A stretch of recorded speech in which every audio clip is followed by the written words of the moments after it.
তিনটে পিস্টনই আমরা ওপেন করে নিয়েছি। ফার্স্ট এটা 1 নম্বর পিস্টন আছে। 1 নম্বর পিস্টনে দেখুন অয়েল রিং জাম হয়ে গেছে, দেখুন ঘুরছে না, অয়েল রিং জাম হয়ে গেছে। এই দুটো রিং ফ্রি আছে, কম্প্রেসার রিং দুটো।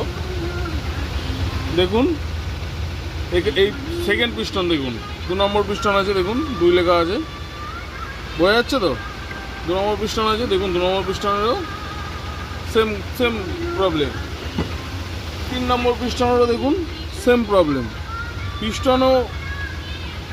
পিস্টনও বসে গেছে, সেটা আমরা মাপবো, কারণ গাড়ি ওভারহিট হয়েছে কোনো কারণে কোনো সময়, যা বুঝেছি। দেখুন বিয়ারিংয়ের কন্ডিশান দেখুন, বিয়ারিংও এখানে চোট খেয়েছে।